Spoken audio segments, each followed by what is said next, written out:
ఉన్న బంగారాన్ని విడిపించి ఆ రోజు ఆన్లైన్ రేటుకే మేము కొంటాం. Sharma gold company. నమస్కారం, వెల్కమ్ టు సుమన్ టీవీ. నేను గీతాంజలి. ప్రస్తుతం నేను భద్రాచలంలోనే రాముల వారి ఆలయం తర్వాత ఎంతో ప్రసిద్ధి చెందినటువంటి కల్పవృక్ష నారసింహ సాలగ్రామ ఆశ్రమం దగ్గర ఉన్నానండి. ఈ ఆశ్రమంలో ఎంత ప్రశాంతత ఉంటుందంటే అడుగు పెట్టగానే ఏదో లోకంలోకి మనం వెళ్ళిపోయాం అనే భావన నేను వచ్చిన ప్రతిసారి నాకు అలాగే అనిపిస్తూ ఉంటుంది. అయితే నేను ఇప్పుడు రావడానికి కారణం ఏంటో తెలుసా? మహాలయ పక్షాల్లో ప్రత్యేకంగా కొన్ని పూజా కార్యక్రమాలు చేస్తున్నారని విన్నాను. అందరికీ ఉపయోగకరంగా ఉండేవి, ప్రత్యేకించి ఆ పితృదేవతల అనుగ్రహం కోసం చేసేటువంటి పూజలు. ఒకసారి వెళ్ళి కనుక్కుందాము. ఎవరైతే ఆశ్రమ నిర్వాహకులు, ఆశ్రమ స్థాపకులు డాక్టర్ కృష్ణ చైతన్య స్వామి ఉన్నారో వారితో మాట్లాడదాం. అలాగే స్వామిని కూడా దర్శించుకుందామని వచ్చాను. ఇంకా ఆలస్యం ఎందుకు, వెళ్దామా మరి, రండి.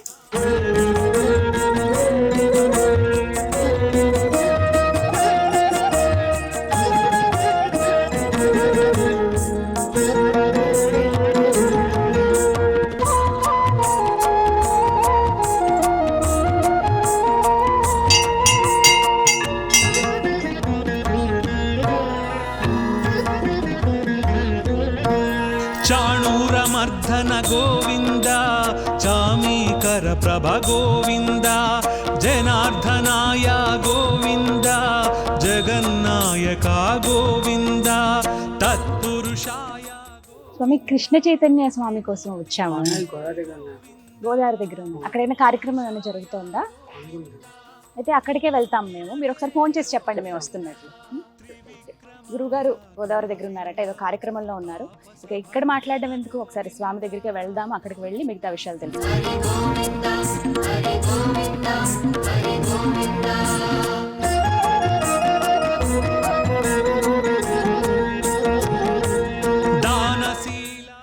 గురువుగారు ఇక్కడే ఉన్నారు. కృష్ణ చైతన్య స్వామి. నమస్కారం గురువుగారు. నమస్కారం, బాగున్నారా? చాలా బాగున్నాను, మీరు ఎలా ఉన్నారు? మిమ్మల్ని కలుద్దామని మహాలయ పక్షాలకి ఏదో కార్యక్రమం ఉందని తెలుసుకున్నాను. ముందుగా అందరికి చెప్పాలిగా, మరి చాలా అద్భుతం. మేము కూడా దానికోసం చూద్దాం ఒకసారి. ఈ గోదావరి అంతా ఎలా ఉంది, అసలు ఇక్కడ ఉండేటువంటి ప్రాంతం అంతా శుభ్రం చేయించాలి అని ఆ ఉద్దేశంతో వచ్చాం ఇక్కడికి. కానీ చాలా ఎక్కువ ఉన్నాయండి వాటర్. గోదావరి అంటే ఈ మధ్య కాలంలో బాగా వరద వచ్చిందమ్మా, తగ్గింది ఇప్పుడే కొంచెం. చూసాం అప్పుడు మీరు చేసిన సహాయ కార్యక్రమాలు అన్ని కూడా. ఆ విషయంలో ఎప్పుడు దండం పెడతాను నేనైతే. మంచి మనసు ఇచ్చాడు దేవుడు మీకు. అయితే ఈ వివరాలు చెప్తారా వ్యూవర్స్ కోసం? ఖచ్చితంగా, అసలు ఎలాంటి కార్యక్రమాలు చేస్తున్నారు ఆశ్రమం తరపున? ఖచ్చితంగా చెప్తానమ్మా. ఇక తెలుసుకుందాం వివరాలు. గురువుగారు, మహాలయ పక్షాలు, ముందుగా మహాలయ పక్షాల విశిష్టత తెలియచేస్తారా? ఎవరైనా చనిపోతే ఆ సంవత్సరానికి సంబంధించినటువంటి తిథి, అంటే ఏ తిథి నాడు మరణిస్తే ఆ తిథి నాడు ప్రత్యేకంగా విశేషంగా ఆ తర్పణము శ్రాద్ధ కార్యక్రమాలు చేసుకుంటాం. అయితే చాలా మందికి ఆ తర్పణ శ్రాద్ధ కార్యక్రమాలు చేసుకోలేనటువంటి పరిస్థితి ఏర్పడినప్పుడు మహాలయాలు ఈ భాద్రపద మాసంలో పౌర్ణమి అయిపోయిన తర్వాత పాడ్యమి నుంచి అమావాస్య దాకా 15 రోజులు కూడా తర్పణ శ్రాద్ధ కార్యక్రమాలు చేసుకోవడానికి చాలా విశేషమైనటువంటి. మహాలయాలు తర్పణ శ్రాద్ధ కార్యక్రమం చేస్తే గయా శ్రాద్ధ ఫలితం వస్తుంది అని చెప్పి మనకు శాస్త్రం. అయితే ఈ మహాలయాలు ఎందుకు చేస్తారు అసలు? నార్మల్గా ఏంటంటే పెద్దల చెప్పేటువంటిది ఏంటంటే, కర్ణుడు మరణించినప్పుడు ఆయన స్వర్గలోకానికి ప్రాప్తి అయినప్పుడు ఇంద్రుడు వెళ్ళి ఆయన దగ్గరికి వెళ్ళి ఆయన కలిశారు. ఈయన ఆహారం ఇచ్చినా, ఈయనకి ఏది ఇచ్చినా, అంటే వాటర్ ఇచ్చినాడు, నీళ్ళు ఇచ్చినా, ఏది ఇచ్చినా కూడా ఏం ముట్టుకున్నా అది బంగారు అయిపోతుంది కర్ణుడికి. అదేంటి ఆకలి అయిపోతుంది ఈయనకి, తినాలంటే ఏం తిన్నా ఏం ముట్టుకున్నా బంగారు అయిపోతుంది, ఎందుకు ఇలా అంటే దేవేంద్రుడు వెళ్ళి కర్ణుడికి చెప్తాడంట, నువ్వు అన్నీ దానం చేసేసావు, అన్నం ఎవరికి కూడా ప్రసాదంగా అన్నప్రసాదాన్ని పంచలేదు, కనీసం ఒక గ్లాసు నీళ్లు కూడా నువ్వు ఎవరికి దానం చేయలేదు, నీకు ఇప్పుడే ఒక చివరి అవకాశం ఇది. ఈ 15 రోజులు కూడా భూలోకానికి వెళ్ళి అన్నప్రసాదాన్ని, అంటే నీటిని, ఇవన్నీ కూడా దానం చేసి తిరిగి మళ్ళీ సశరీరంగా స్వర్గానికి వచ్చేయచ్చాను. అప్పుడు ఈ 15 రోజులు కూడా భూమిపైకి వచ్చి ఆ పాడ్యం నుంచి అమావాస్య దాకా వివిధ రకాలైనటువంటి తర్పణాలు, శ్రాద్ధ కార్యక్రమాలన్నీ నిర్వహించుకొని ఆయన చేసినటువంటి దానాలన్నీ చేసి తిరిగి సశరీరంగా వెళ్ళిపోయారంట. దానికి గాను ఈ 15 రోజుల కాలం పాటు, అంటే ఎవరైతే పితృదేవతలు అప్రీతికరంగా తర్పణ శ్రాద్ధ కార్యక్రమాలు చేస్తారు, మన కుటుంబంలో ఉండేటువంటి పితృదోషాలు కానీ ఇలాంటివన్నీ కూడా తొలగిపోతాయి అని చెప్పి మనకు చెప్తారు పెద్దలు. అంత అంటే చాలా విశేషమైనటువంటి రోజులు ఈ యొక్క మహాలయ పక్షాలు. ఎప్పటి నుంచి అండి కరెక్ట్ గా లెక్క వేస్తే? భాద్రపద మాసంలో పౌర్ణమి మరుసటి రోజు పాడ్యమి నుంచి అమావాస్య దాకా మహాలయ పక్షాలు చాలా విశేషంగా జరిగేటువంటి కార్యక్రమాలు. అంటే మనందరం కూడా మహాలయాలు చేయడం అనేటువంటిది చాలా మంది వదిలేస్తుంటారు ఫస్ట్. అవును. చాలా మంది తర్పణము అంటే శ్రాద్ధ కార్యక్రమాన్ని వదిలేశారు చాలా మంది. అంటే పెద్దలకు ఒకసారి పెట్టేటువంటి చేసాం కదా చాలానే కూడా, మన వాళ్ళు ఏమవుతుందంటే మేము గయకి వెళ్ళామండి లేదా ఇంకో దగ్గరికి వెళ్ళాం, అక్కడ పెట్టాం, దండం పెట్టుకున్నాం, వదిలేసామని. కానీ వాళ్ళు ఇచ్చినటువంటి ఆస్తులు మనం రోజు అనుభవిస్తుంటాం కదా, వాళ్ళు ఇచ్చినటువంటి ప్రాణాన్ని మనం అనుభవిస్తున్నాం కదా. మనం ఎప్పుడు కూడా తప్పనిసరిగా తల్లిదండ్రులకు అనేటువంటివి ఎవరైతే పితృదేవతలు ఉంటారో వాళ్ళకి తర్పణ శ్రాద్ధ కార్యక్రమాలు ఖచ్చితంగా చేయాలమ్మ. చేయడం ద్వారా ఏమవుతుందంటే కుటుంబ వృద్ధి జరుగుతుంది. ఫస్ట్ ఏదైనా దోషాలు ఉంటే అవన్నీ కూడా తొలగిపోతాయి. దోషాలన్నీ తొలగిపోతాయి. వీటి మీద ఇంకా చాలా సందేహాలు కూడా ఉన్నాయండి. ప్రత్యేకించి అంటే మిమ్మల్ని అడగడానికి కారణం ఏంటంటే మీరు ఎన్నో కుటుంబాలకు ఒక పెద్ద కొడుకులాగా మారి ఎవరైతే గతించిపోయారో వాళ్ళకి శ్రాద్ధ కర్మలు చేస్తూ ఉన్నారు. దీనికి కారణం ఏంటంటే అలా చేయొచ్చా అసలు? అంటే ఇక్కడ ఏమైందంటే లాస్ట్ 2018-19 సంవత్సరాల్లో మేము పనిచేసే ఆలయం దగ్గరికి వచ్చి చాలా మంది అంటే ఒక కుటుంబం ఫస్ట్ ఒక కుటుంబం ఏమైందంటే వాళ్ళకి తండ్రి లేరు, ఆడపిల్లలు 4 ఆడపిల్లలే, వాళ్ళకి తండ్రి లేడు. తండ్రి చనిపోతే పక్కింటి వాళ్ళ చుట్టాలు ఎవరు సంబంధించినటువంటి వాళ్ళు వెళ్ళి ఒకసారి ఈ 10 రోజులకు సంబంధించినటువంటి కర్మ ఇవన్నీ కూడా చేశారు. చేసిన తర్వాత సంవత్సరీకం దగ్గరికి వచ్చేటప్పటికి వాళ్ళకి ఏదో క్లాసెస్ రావడం వల్ల ఈ సంవత్సరీకం అనేటువంటిది వాళ్ళు చేయము అని చెప్పారు. మేము చేయము అని. వీళ్ళు చాలా మంది దగ్గరికి వెళ్ళారు, ఎలా చేయాలంటే ఎవరెవరు మీ వాళ్ళ కుటుంబ సభ్యులు ఉంటే మేము కరెక్ట్గా ఉండి చేస్తామని చెప్పారు. వాళ్ళు ఏం చేయాలో అర్థం కాక దానికి సంబంధించినటువంటి డీటెయిల్స్ అడగడానికి నా దగ్గరికి వచ్చారు. చాలా బాధపడుతూ అంటే మీ కొడుకు లేకపోవడం వల్లే ఇది చేయలేకపోతున్నాం కదా అనేటువంటి దాంతో అడిగితే, అలా కాదమ్మా, దీన్ని ఇలా చేస్తే మంచిది, మనం బ్రాహ్మణుడిని కర్తగా పెట్టి చేయొచ్చు, ఇబ్బంది ఏం లేదు అని చెప్పి మనం ఆ సంవత్సరం వాళ్ళకి చేయించాం. అప్పుడు అనిపించింది నాకు, అరే నిజంగా ఆడపిల్లలు ఉండి లేకపోతే చేయలేనటువంటి వాళ్ళ పరిస్థితి ఎలా ఉంటుందంటే మనం నృసింహ సేవావాహిని భక్త బృందానికి ఒక చిన్న మెసేజ్ పంపించాం. ఎవరైతే ఇలా ఇబ్బంది ఉన్నారో వాళ్ళకి ఏదైనా అవకాశం ఉంటే చెప్పండి, మనం ఈ భద్రాచలంలో చేద్దాము అని. సుమారు ఒక 250 మంది పైచిలుకు పేర్లు పంపించారు. అమ్మ ఏంటి ఇంతమందికి తర్పణ శ్రాద్ధ కార్యక్రమాలు జరగట్లేదా అని చెప్పి మహాలయ అమావాస్య రోజు ప్రత్యేకంగా నారాయణ హోమం, రుద్ర హోమం, శ్రీమద్ భాగవత పారాయణము, తర్పణము, శ్రాద్ధము, అన్నప్రసాదము, గోసేవ ఇవన్నీ కార్యక్రమం చేసాం. అంటే శాస్త్రంగా ఏమైతే ఉంటాయో అవన్నీ కూడా చేసాం. చేశాక మెసేజ్ అందరికీ పెట్టాం, ఇలా జరిగింది ఇలా. మరుసటి సంవత్సరానికి మా కుటుంబాల్లో చాలా వృద్ధి కనపడింది స్వామి, తప్పకుండా మళ్ళీ చేయండి అని అడిగారు. ఇంకా మహాలయ పక్షాలు రాకముందే అడిగారు. సరే అని ఒక మెసేజ్ పంపిస్తే సుమారు ఒక 700-800 కుటుంబాల పేర్లు వచ్చాయమ్మా. అంటే ఇది ఏమైందంటే వాళ్ళకు మంచి జరిగింది, మాకు కూడా జరుగుతుంది. అంటే ఎవరైనా ప్రత్యేకంగా వెళ్ళి చేసుకునేటువంటి పరిస్థితులు చాలా మందికి లేవం ప్రస్తుతం. ఒక క్షేత్రానికి వెళ్ళి చేయాలి, లేదా ఒక ఇంట్లో చేయాలి అంటే ఆర్థికంగా ఇబ్బందులు కావచ్చు, లేకపోతే మనకు టైం కావచ్చు, వివిధ రకాలు. ఇప్పుడు ఎవరిని తప్పు పట్టడానికి లేదు, ఇక్కడ ఉన్న పరిస్థితుల్లో ఆర్థికంగా ఉండొచ్చు, వాళ్ళకు అర్చకులు దొరకకపోవచ్చు, లేదా ఏదైనా కారణం కావచ్చు, చేయలేకపోవడానికి చాలా మంది ఇబ్బంది పడుతున్నారు. ఇది వాస్తవం. చేయాలని తాపత్రయం ఉండేటువంటి వాళ్ళు కొంతమంది అయితే, వదిలేసినటువంటి వాళ్ళు కొంతమంది. ఈ తాపత్రయం ఎవరైతే ఉన్నారో చేయడానికి ఒక వేదికని మనం చేయాలి అనేటువంటి సంకల్పంతో ఏర్పాటు చేస్తున్నాం ప్రతి సంవత్సరం. ఒక గత 3-4 సంవత్సరాల నుంచి మనం ఏం చేసామంటే, అలా కాదు మహాలయ పక్షాల్లో 15 రోజులు కూడా ఏ తిథికి ఆ రోజు అంటే పాడ్యమి నుంచి అమావాస్య దాకా ఏ తిథికి ఆ తిథి నాడు ప్రత్యేకంగా చేద్దామని ఆ 15 రోజులు కూడా రోజు మహానారాయణ హోమం, రోజు రుద్రహోమం, ఈ 15 రోజులు కూడా శ్రీమద్ భాగవతాన్ని మొత్తం పారాయణం చేయించడం, అదే విధంగా గోదావరి దగ్గర తర్పణము, శ్రాద్ధము, మన నిత్యాన్న ప్రసాద నిలయంలో అన్నప్రసాద వితరణ, గోమాతలకేమో గోసేవ, ఇవన్నీ కూడా చేస్తుంటే అసలు ఎన్నో కుటుంబాలు చాలా వృద్ధిలోకి వస్తున్నాయి. చాలా అద్భుతమైనటువంటి ఫలితాలను వాళ్ళు చూస్తున్నారు. మాకు చాలా మంచి జరిగింది. మేము ప్రతి సంవత్సరం వింటున్నాము ఈ మాట. సరే ఈ సంవత్సరం కూడా ఎలాగో 4 రోజులు ప్రారంభం అవుతాయి కాబట్టి ఏం చేద్దాం, ఎలా ముందుకు వెళ్దాం అనేటువంటి ఉద్దేశంతో ఇక్కడికి రావడం జరిగింది. ఇదే తెలుసుకుందాం. అంటే ఇప్పుడు ప్రత్యేకంగా రాబోతున్నటువంటి ఈ మహాలయ పక్షాల్లో ఎటువంటి కార్యక్రమాలు చేస్తున్నారు, అసలు పూర్తిగా వివరాలు తెలియదు? తప్పకుండా. సెప్టెంబర్ 18-19 తారీఖుల్లో ఇవి మహాలయ పక్షాలు ప్రారంభం అవుతాయి. అయితే ప్రతినిత్యం కూడా అంటే మనం సాలగ్రామ ఆశ్రమంలోనే ప్రతినిత్యం కూడా గోమాతల సన్నిధిలో ఏమో ప్రత్యేకంగా పితృదేవతలకు ప్రీతికరంగా గోసేవ ఫస్ట్ మొదటి ప్రారంభం అయ్యేది గోసేవతోటి ప్రారంభం అవుతుంది. గోపూజ, గోవులకు సంబంధించినటువంటి ఆహారం అన్ని అందించిన తర్వాత గోదావరి నదీ తీరంలో ప్రతిరోజు కూడా మహానారాయణ హోమం ఉంటదమ్మా. ఈ నారాయణ హోమం చేయడం ద్వారా నదీ తీరంలో ఇక్కడే ప్రతిరోజు ఈ 15 రోజులు కూడా ప్రతిరోజు కూడా మహానారాయణ హోమం, మహారుద్ర హోమం అంటే పితృదేవతలకు ప్రీతికరంగా ఈ యొక్క పితృదోషాలు ఎవరైతే ఉన్నాయో వాళ్ళందరి తరపున కూడా అంటే ప్రత్యక్షంగా రాలేనటువంటి వారి కోసం ఇవన్నీ కూడా ప్రత్యక్షంగా వాళ్ళు వచ్చి చేసుకోలేనటువంటి వాళ్ళు చాలా మంది ఉన్నారు. వాళ్ళందరి కోసం రోజు నారాయణ హోమం, రోజు రుద్రహోమం అయిన తర్వాత సాయంత్రం ప్రతినిత్యం కూడా శ్రీమద్ భాగవతాన్ని పారాయణం. అంటే శ్రీమద్ భాగవత పారాయణం చేస్తే ఎలాంటి పితృదోషాలున్నా, ఎలాంటి పితృదేవతలకు సంబంధించినటువంటి ఇబ్బందులు ఉన్నా కూడా అవన్నీ తొలగిపోతాయి అని చెప్పి మనకు శాస్త్రం అమ్మ. దానికని శ్రీమద్ భాగవత పారాయణం, అన్నప్రసాదం ఇవన్నీ కూడా ప్రతినిత్యం కూడా తర్పణము, శ్రాద్ధము, గోసేవ, ఈ హోమం అంటే వీటి ద్వారా పరిపూర్ణమైనటువంటి అంటే బ్రాహ్మణుడు ఎలా అయితే అంటే పూర్తి స్థాయిలో బ్రాహ్మణుడు ఎవరైతే శాస్త్రబద్ధంగా చేసుకుంటారో అంతకు అద్భుతంగా మనం ఈ కార్యక్రమాలను మనం చేస్తున్నాము. ప్రతి 15 రోజులు కూడా 15 రోజులు మొత్తం కూడా. గురుగారు ఒక మాట అండి, నిజంగానే మహాలయ పక్షాల్లో పితృ కార్యక్రమాలు ఏమైనా చేయిస్తే కుటుంబంలో వృద్ధి ఉంటుందా అని అడిగే వాళ్ళు చాలా మంది ఉన్నారండి. నిజమా అసలు ఇది? 100% నిజమమ్మా.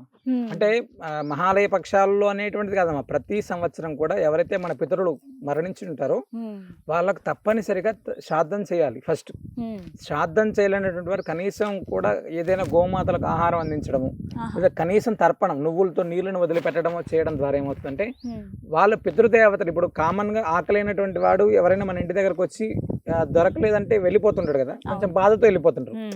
పితృదేవతలు ఇంత వంశాన్ని ఇచ్చి ఇంత పేరునిచ్చి ఇవన్నీ ఇచ్చినప్పుడు వాళ్ళ కుటుంబం మన గుమ్మం దగ్గరకు వచ్చి ఎదురు చూస్తుంటారు. వాళ్ళు చనిపోయినటువంటి రోజు వీడు ఏమైనా మనకు ఏమైనా ఉత్తమ గతులు ప్రాప్తించడానికి ఏదైనా తర్పణం వదులుతున్నాడా, ఏదైనా ఆహారం పెడుతున్నాడా అనేటువంటి దాన్ని ఎదురు చూస్తుంటారంట. ఆ ఎదురు చూసినప్పుడు మనం వదిలితే వాళ్ళు చాలా ఆనందంగా ఆశీర్వదిస్తారు, లేదు బాధతో వెళ్ళిపోతుంటారు. బాధతో వెళ్ళిపోతే అదేదో మనం ఆటోమేటిక్గా దాని యొక్క ప్రభావం మన కుటుంబం పైన ఆనందంతో ఉండేటువంటి వాళ్ళకి మీరు గమనిస్తే చాలా కుటుంబాలు ఈ యొక్క శ్రాద్ధ కార్యక్రమం అంటే చేయనటువంటి వాడికి ఏమవుతుంది, మనం చాలా మంది అడుగుతుంటారు. కుటుంబ వృద్ధి అనేటువంటిది ఖచ్చితంగా ఎక్కడో చోట ఇబ్బంది కలుగుతూనే ఉంటుందమ్మా. వాడు సంపాదిస్తుంటే దాన్ని ఆ డబ్బును కోల్పోతుంటాం, ఉద్యోగంలో ఉన్నతి లేకోకుండా, వంశ అభివృద్ధి లేకోకుండా చాలా చాలా రకాలైనటువంటి ఇబ్బందులు మనం ప్రస్తుతం సమాజంలో చూస్తున్నామమ్మా. సంతానానికి సంబంధించినటువంటి వాళ్ళైతే వందలాది మంది హాస్పిటల్స్ చుట్టూ తిరుగుతూనే ఉంటారు. ఎందుకు తిరుగుతుంటారో అర్థం కాదు. డాక్టర్ దగ్గరికి వెళ్తే మీరు ఏం చెప్తారు, ఏం లోపం లేదు మీరు ప్రయత్నం చేయండి అని చెప్తుంటారు. ఖచ్చితంగా ఈ పితృదోషాలు, పితృశాపాలు, పితృదోషాలు వీటి యొక్క ప్రభావం అనేటువంటి చాలా ఎక్కువ ఉంటుందమ్మా. సో అందుకని ఆ కార్యక్రమాలు చేయడం అనేటువంటిది చాలా మంచిది, ఖచ్చితమైనటువంటి ప్రభావం ఉంటుందమ్మా. అలాగే ఈ పితృపక్షాల్లోనే అన్నదానం, ఒక్కరికి కనీసం అన్నం పెట్టినా అది ఎంతో పుణ్యం, ప్రత్యేకించి పితృదేవతల అనుగ్రహం ఖచ్చితంగా ఉంటుంది, అన్నానికి లోటు ఉండదు మనకి అని అంటారు. ఎంతవరకు వాస్తవం? అంటే ఇక్కడ మనం మహాలయ పక్షాలు ఏర్పడడానికి మెయిన్ కారణమే కర్ణుడికి వెళ్ళి భూమి పైన అన్నదానం చేయమని, నలుగురికి ఆహారాన్ని అందించు, నలుగురికి నీటిని అందించమని చెప్పారు.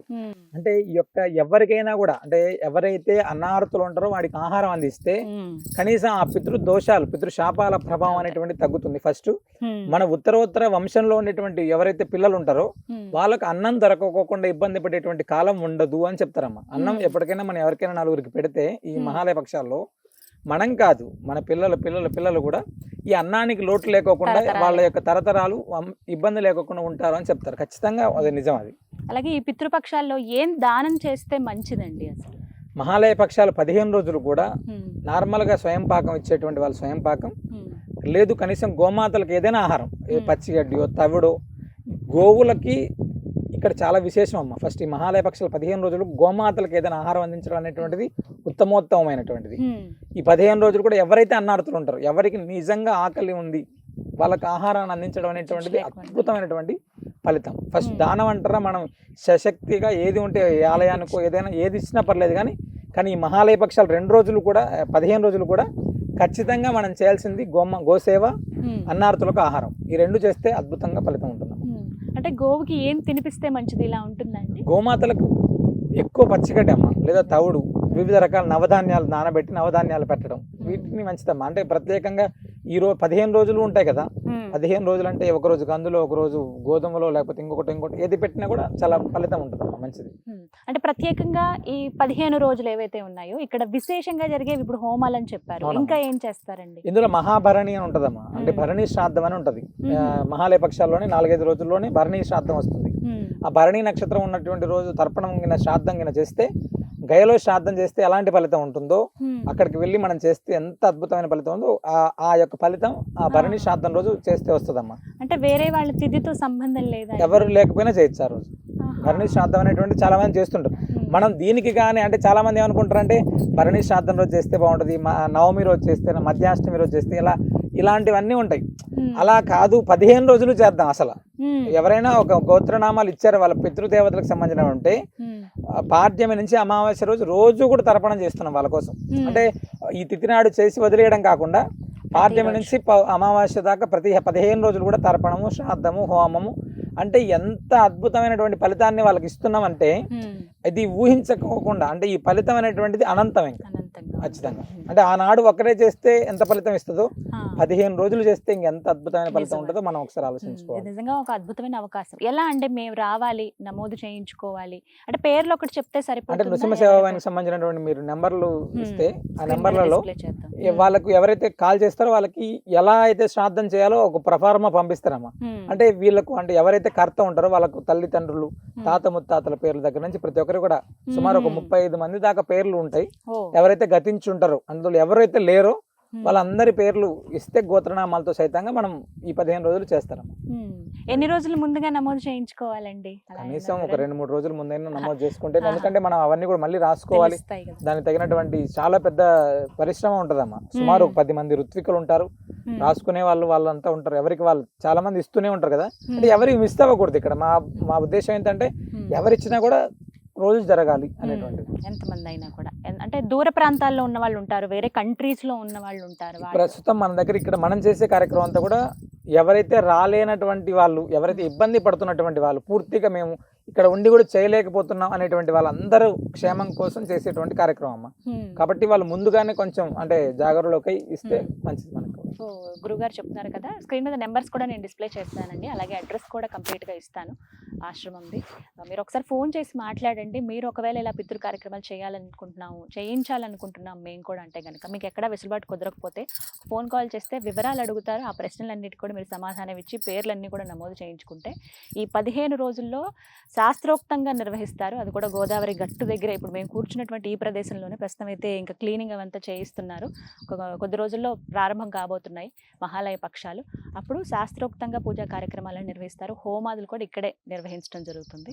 అలాగే గురుగారు ప్రత్యక్షంగా వచ్చే వాళ్ళ కోసం వచ్చే వాళ్ళందరూ కూడా భద్రాచలంలో గోదావరి నదీ తీరంలో బ్రాహ్మణులు ఉంటారమ్మా. పూర్తిగా తీర్థ పురోహితులు ఉంటారు. వాళ్ళు అక్కడ చేసేటువంటి వాళ్ళు ఉంటారు. అంటే ఇది పూర్తి ఈ పద్ధతి అంతా కూడా పరోక్షంగా ఎవరైతే ఇబ్బంది ఉన్నారో వాళ్ళు, ప్రత్యక్షంగా వచ్చినా కూడా బ్రాహ్మణులు ఉంటారు. వాళ్ళు చేసేటువంటి వాళ్ళు తప్పకుండా చేస్తారు. ఇబ్బంది ఏం లేదు. ఆ విషయం కూడా చేసుకోవచ్చు. అంటే 15 రోజులు ఉండలేరు కదమ్మా వచ్చేటువంటి వాళ్ళు. 15 రోజులు ఇప్పుడు ఏటిదో గుర్తు పెట్టుకుని, ఇప్పుడు ఉదాహరణకి చవితి రోజున గతించారనుకోండి, చవితి రోజు చేసుకోవచ్చు. ఆ రోజునే చేసుకోవచ్చు. ఆ రోజునే వస్తే సరిపోతుంది. రావచ్చు అమ్మా, వచ్చినా కూడా తప్పకుండా అట్లా కూడా చేసుకోవచ్చు. ఇబ్బంది ఏం లేదు దానికి కూడా. అంటే రాలేనటువంటి వాళ్ళు ఎవరైతే ఉంటారో 15 రోజులు చేయాలి మేము అనుకునే వాళ్ళు లేదు తిథి నాడు ఎవరైతే తిథి ఉంటారో ఆ తిథి నాడు చెప్తే ఆ తిథి రోజు చేస్తారు. లేదు అంటే యాక్సిడెంట్ వల్లలో ఏదో హెల్త్ బాగా ఇబ్బంది పడి చనిపోయినటువంటి వాళ్ళు, లేదా ఆత్మహత్య చేసుకున్నటువంటి వాళ్ళు, ఇవన్నీ కూడా అమావాస్యకు ముందు రోజు చేస్తాం. ఇవి వేరే యాక్సిడెంట్ లో చనిపోతారు అంటే శరీరం అంటే హాస్పిటల్స్ కి సంబంధించిన ఇబ్బంది పడి అంటే హార్ట్ స్ట్రోక్ ఇలా ఏదైనా శరీరం ఇబ్బంది పడి చనిపోయినటువంటి వాళ్ళు ఎవరైనా సరే, అది వాళ్ళు లేకపోతే ఆత్మహత్య లేదా మర్డర్ చేయడం లేదా ఏదైనా కారణంతో చనిపోయినటువంటి వాళ్ళందరికీ కూడా చతుర్దశి రోజు చేస్తారమ్మా. అంటే విషశస్త్ర హతానాం మహాలయం, అంటే పాము కాటు కానీ ఇలాంటివి ఏవైనా విష ప్రయోగాలు ఇలాంటివి ఏ దాని వల్ల చనిపోయినప్పటికీ కూడా వాళ్ళందరికీ కూడా అమావాస్య ముందు రోజు చేస్తారు. ఆనాడు చేస్తే వాళ్ళు ఇబ్బంది ఉండదు అని చెప్తారమ్మా. అంటే ఈ వివరాలన్నీ మీరు క్వశ్చన్స్ లో ప్రతి ఒక్కటి అడుగుతారమ్మా, అడుగుతారు చెప్తారు కూడా. నృసింహ సేవ వాహిని మీ తరపు నుంచి కాల్ చేస్తారు, వివరాలన్నీ కూడా మిమ్మల్ని అడుగుతారు. మీరు అసలు ఎక్కడ ఇబ్బంది పడాల్సిన అవసరం లేదు. వాస్తవం చెప్తే చాలు, అది ప్రత్యేకంగా వారికంటూ చేసినట్టు అవుతుంది. కాబట్టి చతుర్దశి రోజున చేయవలసినవి ఏవైతే గురువుగారు ఇప్పుడు చెప్పారో అలా గతించిన వాళ్ళకి అలాంటి కార్యక్రమమే జరుగుతుంది. కాబట్టి ఎవరో ఇదొక మహద్భాగ్యంగానే భావించాలి. ఎందుకంటే పితృదేవతల అనుగ్రహం ఉంటే మనం చేసేటువంటి ప్రతి పనిలో వారి దీవెనలు ఉంటాయి, వారు ఎప్పుడు తోడుంటారని చెప్తారు. అలాగే మనలో చాలా మందికి సందేహాలు ఉంటాయి, ఎప్పుడు ప్రాబ్లమ్స్ వస్తున్నాయి, కుటుంబంలో ఎదుగుదల లేదని, పిల్లలు సరిగ్గా చదువుకోవట్లేదని, వివాహాలు ఆలస్యమని, సంతానం లేదని, వీటన్నిటికీ కారణమే పితృదోషాలు ఉండడం అనేది. అవి నివృత్తి చేసుకునేటువంటి మహా అవకాశం అంటే ఈ పితృపక్షాలేనండి. స్క్రీన్ మీద నెంబర్ కూడా డిస్ప్లే చేస్తున్నాను. కృష్ణ చైతన్య స్వామి గారు చాలా శాస్త్రోక్తంగా పూజా కార్యక్రమాలు చేస్తున్నారు, హోమాదులు నిర్వహిస్తారు, పితృ కార్యక్రమాలు కూడా చేస్తున్నారు. కాబట్టి మీరు కూడా పాల్గొనవచ్చు. కొన్ని సందేహాలండి, అంటే నిజమా కాదా కూడా తెలియదు, గొడవలు అవుతూ ఉంటాయి ఊరూరికని. ఎందుకు గొడవలు అవుతాయో కూడా తెలియదు కుటుంబంలో. ఇవి కూడా పితృదోషాలు. భార్యాభర్తల అన్యోన్యత ఫస్ట్ అంటే మనం ఇప్పుడు అనుకుంటున్నాం ఈగో మామూలుగా, కానీ పెద్దలు ఏం చెప్తారంటే ఇప్పుడు మన దగ్గర పితృదోషాలు ఉన్నాయి, మన కుటుంబంలో పితృదోషాలు లేక ఏదైనా కారణం కావచ్చు, శాస్త్రబద్ధంగా ఇబ్బందులు ఉండేటువంటివి. అవతల వ్యక్తి అమ్మాయి ఇంట్లో కూడా సేమ్ అదే ఇంట్లో నుంచి వచ్చిన అమ్మాయి అయితే వాళ్ళిద్దరు చేసే పని అదే కదా. ఇంకా అంటే ఏదో రకంగా తెలియనటువంటి గొడవలే ఎక్కువ కారణం. ఇప్పుడు ప్రస్తుతం ఏమంటే సమాజంలో చాలా ఎక్కువ ఇబ్బందిగా ఉండేటువంటి గొడవల కంటే చిన్న చిన్న గొడవలే అవి పెద్దగా దారితీసి ఎక్కడికో తీసుకెళ్లేటువంటి పరిస్థితిని ప్రస్తుతం చూస్తున్నాం అమ్మా. దానికి ఖచ్చితంగా ఈ యొక్క ప్రభావం ఉంటుంది తప్పనిసరిగా. అంటే తర్పణ శ్రాద్ధ కార్యక్రమాలు జరగనటువంటి ఇల్లు ఎప్పుడైతే ఉంటుందో ఆటోమేటిక్గా ఆ యొక్క ప్రభావం కనపడుతూనే ఉంటుంది మనకి. ఏదో రకమైనటువంటి అశాంతి, మానసిక అశాంతి, ఆరోగ్యానికి సంబంధించిన అశాంతి, పిల్లల విషయంలో, సంతానం విషయంలో ఫస్ట్ ఎక్కువ సంతానం, అన్యోన్యత, వీటిపైన ఎక్కువ ప్రభావం చూపుతుందమ్మా ఖచ్చితంగా. అంటే కుటుంబం ఎప్పుడైనా కూడా ఆర్థిక అభివృద్ధి మన ఇంట్లో ఎన్ని చేసినా కూడా జరగట్లేదు అంటే తప్పనిసరిగా మనం స్థిరత్వానికి కూడా ఖచ్చితంగా అన్ని రకాలుగా ఉంది కదా. అంటే పితృదేవతలు అనేటువంటివి ప్రతి ఒక్కదానికి కూడా ముడిపడి ఉంటదమ్మా. మనం అంటే భగవంతుడి అసలు లింక్ ఏంటండి అంటే వసువు, రుద్రుడు, ఆదిత్యులు ఈ ముగ్గురిని మనం ఎప్పుడైతే ప్రసన్నం చేసుకున్నామో ఆటోమేటిక్ గా మనకు ఈ యొక్క అనుగ్రహం అన్ని వస్తుందమ్మా. మన తండ్రి తరపున ఉండేటువంటి వాళ్ళకు, తల్లి తరపున ఉండేటువంటి వాళ్ళ యొక్క పితృలు అంటే ఫస్ట్ ఎంతసేపు మనం ఏమనుకుంటాం అంటే మన తాత ముత్తాతలు వీళ్ళ వరకే అనుకుంటాం. అలా కాకుండా వసు, రుద్ర, ఆదిత్యులు అనేటువంటి ముగ్గురు ఉంటారు. వీళ్ళకి సంబంధించినటువంటి వాళ్ళ యొక్క అనుగ్రహం అనేటువంటిది ఉంటే ఈ పితృదోషాలు అనేటువంటివి మనకు తగలవు ఖచ్చితంగా. దాని యొక్క ప్రభావం, మన ఇంపాక్ట్, మన కుటుంబంలో ఎదుగుదల మనకు తెలిసిపోతుంటుంది అమ్మా. చాలా వరకు చాలా మంది మన దగ్గరికి అంటే ఈ యొక్క సాలగ్రామ ఆశ్రమానికి వచ్చేటప్పుడు కూడా చాలా మంది అడుగుతుంటారు. ఫస్ట్ క్వశ్చన్, స్వామి ఇక్కడ ముడుపు కడితే పితృదోషాలు పోతాయా? అమ్మ ఫస్ట్ ముడుపు కట్టాక మేము ఖచ్చితంగా ప్రతి ఒక్కరికి చెప్తున్నాం, వాళ్ళు చనిపోయినటువంటి తిథి ఉంటే మీకు తెలిసి ఉంటే ఆ రోజు కనీసం 4గురికి అన్నం పెట్టండి. మీకు అలా పెట్టేటువంటి పరిస్థితి లేకపోతే ఈ ఆశ్రమంలోనే గోసేవ చేసుకోండి, లేదా 4గురికి ఆహారం అందించండి. మనం మహాలయ పక్షాల్లో కూడా అందరికీ ఇదే చెప్తున్నాం. ఒకవేళ మీరు చేయలేనటువంటి పరిస్థితి ఉంటే తప్పనిసరిగా రండి, గోమాతకు మన చేత్తో ఆహారం పెట్టండి, లేదా మీరు పలానా రోజు పెట్టమని చెప్తే ఆ రోజైనా మీ గోత్రనామాలతో పెట్టించి ఏర్పాటైనా చేయడం ఇలా ఉంటుందమ్మా. చాలా మంచి ఖచ్చితంగా చేయించుకుంటే మంచిదండి. గురుగారు హోమాలన్నీ కూడా ఇక్కడ నదీ తీరంలోనే చేస్తానంటున్నారు కదా, ఆశ్రమం ఉంది కదంటే సాధారణంగా అక్కడ హోమాలు చేస్తారు కదా మీరు, ప్రత్యేకించి ఇక్కడ గోదావరి నది ఒడ్డునే చేయాలని ఏమన్నా అంటే ఇక్కడే చేయాలని రూల్ ఉందా లేకపోతే ఏంటి? అంటే నదీ తీరంలో చేసేటువంటి శ్రాద్ధం, ఏదైనా హోమం, ఇవన్నీ కూడా విశేషమైనటువంటి ఫలితాలమ్మ. అంటే గోవు ఎక్కడ నివసించే ప్రాంతం కానీ నదీ తీరం కానీ చాలా అద్భుతమైనటువంటి ఫలితం. అదేవిధంగా మనకు గోదావరి అంటే పరమ పవిత్రమైనటువంటి నది. గంగ తర్వాత అంత విశేషమైనటువంటి ఖ్యాతిని గడించినటువంటిది గోదావరి నది అమ్మ. గోదావరి దక్షిణ గంగా అని పేరు. గోదావరి తీరంలో చేసేటువంటి శ్రాద్ధం పితృదేవతలకు ఎవరైతే ఉంటారో వారు పరిపూర్ణమైనటువంటి అనుగ్రహాన్ని ఇచ్చేటువంటిది గోదావరి. కాబట్టి మనం ఈ ప్రాంతాన్ని ఎంచుకొని ప్రత్యేకంగా ఈ 15 రోజులు కూడా ఇక్కడ విశేషంగా రోజు చేస్తామమ్మా. అంటే గోదావరి తీరంలో అంటే నార్మల్ గా కూడా భద్రాచలం అద్భుతమైనటువంటి పుణ్యక్షేత్రం, అదేవిధంగా దక్షిణ అయోధ్య, అంటే అన్ని కలగలిపినటువంటి ఈ ప్రాంతం కదా, అందుకని ఇక్కడ ఏర్పాటు చేస్తున్నాం. చివరిగా ఏం చెప్తారు ప్రేక్షకులకి ఈ మహాలయ పక్షాలకి? భద్రాద్రి దివ్యక్షేత్రంలో పావన గోదావరి నదీ తీరం దక్షిణ అయోధ్యగా విరాజిల్లుతున్నటువంటి ఈ క్షేత్రంలో మనం మహాలయ పక్షాల్లో 15 రోజులు కూడా అత్యంత వైభవంగా, అత్యంత భక్తి శ్రద్ధలతోటి అనేక మంది పురోహితులను ఏర్పాటు చేసుకొని ప్రత్యేకంగా ఇక్కడ మనం ప్రతినిత్యం కూడా శ్రీమద్ భాగవత పారాయణాన్ని, అదేవిధంగా మహానారాయణ హోమం, మహారుద్ర హోమం, తర్పణము, శ్రాద్ధము ఇవన్నీ కూడా ప్రతినిత్యం నిర్వహించడం జరుగుతుంది. అవకాశం లేనటువంటి వారు, ఎవరైనా ఆర్థికంగా ఇబ్బంది ఉండేటువంటి వాళ్ళు, లేదా సమయాభావంలో ఇబ్బంది ఉండేటువంటి వాళ్ళు ఈ యొక్క నృసింహ సేవావాహిని సంప్రదిస్తే ఆ 15 రోజులు కూడా మన అందరి పితృదేవతల తరపున ఇక్కడ ప్రత్యేకంగా విశేషంగా మహాలయ పక్షాల్లో 15 రోజుల కాలం పాటు అద్భుతమైనటువంటి కార్యక్రమాలు జరుగుతాయి. మనందరి పితృదేవతల పరిపూర్ణ అనుగ్రహం మనకు లభిస్తుంది. చాలా చక్కగా వివరించారు గురుగారు, ధన్యవాదాలండి. ధన్యవాదాలు. నమస్కారం. విన్నారు కదా, పితృదేవతల అనుగ్రహం పొందేటువంటి ఒక దివ్యమైన అవకాశం అండి ఇది మహాలయ పక్షాలు. మనందరికీ తెలిసిందే, అంటే ఏదో ఒక సమయంలోనో లేకపోతే ఏదైనా ఒక పుణ్యతీర్థంలోనో తర్పణాలు ఇచ్చాం కదా, కార్యక్రమాలు చేశాం కదా అని అనుకుంటాం. కానీ మన నిత్య జీవితంలో మనం ఎదుర్కొనేటువంటి సమస్యలు కావచ్చు, మన జీవితంలో మనం ఎదుర్కొనే ఎన్నో అడ్డంకులు, వీటన్నిటికీ కారణం ఏంటి అని అంటే ఖచ్చితంగా అది పితృదేవతల అనుగ్రహం లేకపోవడమే అంటారు. మరి అలాంటి పితృదేవతల అనుగ్రహం పొందాలంటే ఈ మహాలయ పక్షాలే ఎంతో పుణ్యమైన రోజులని చెప్తూ ఉన్నారు. పూజా కార్యక్రమాలు కావచ్చు, అంటే ఈ తిథుల్లో ఈ కార్యక్రమాలు మనం చేయలేకపోవచ్చు మనం ఉన్నటువంటి పరిస్థితుల్లో. ఎవరైతే గతించి ఉన్నారో వాళ్ళవి మీకు సరిగ్గా తిథి తెలియకపోవచ్చు, ఇలా రకరకాలుగా ఉంటాయి. ఏవో కారణాల వల్ల వాళ్ళు చనిపోవచ్చు, అనారోగ్యం వల్ల కావచ్చు, చంపబడిన వాళ్ళు కావచ్చు, యాక్సిడెంట్లో చనిపోయిన వాళ్ళు కానీ, ఇలా రకరకాలుగా ఉంటారు. కొంతమంది సూసైడ్ చేసుకుని చనిపోతూ ఉంటారు. వాళ్ళకి ఎలా కార్యక్రమాలు చేయాలో మనలో చాలామందికి తెలియదు. అలాంటి వాళ్ళకి ప్రత్యేకంగా ఇక్కడ గోవింద కల్పవృక్ష నారసింహ సాలగ్రామ ఆశ్రమం తరఫున విశేషమైన పూజా కార్యక్రమాలు చేస్తున్నారండి. ఈ 15 రోజుల పాటు నేను మీకు స్క్రీన్ మీద నెంబర్స్ డిస్ప్లే చేస్తాను. మీరు ఒకసారి ఫోన్ చేసి వివరాలు కనుక్కోండి. పేర్లు చెప్తారు, ఏవేవి రాయాలి అని చెప్పి తరతరాలుగా ఆ పేర్లు కూడా మీరు చెప్పాల్సి ఉంటుంది. అందరికీ కనుక మీరు ఒకసారి సమర్పించుకుంటే ఎంతో పుణ్యం అని కూడా చెప్తున్నారు. వీటికి తగ్గట్టుగా వివరాలన్నీ కూడా మీకు ఫోన్ చేస్తే చెప్తారు. ఒకసారి కనుక్కోండి వివరాలు. ముందుగానే నమోదు చేసుకుంటే ఇంకాస్త వీలవుతుంది. ఈ 15 రోజుల్లో ఎప్పుడైనా సరే మీరు ఈ కార్యక్రమాలు నిర్వహించుకోవచ్చు. ఇది వాళ్ళ వీడియో. నమస్కారం.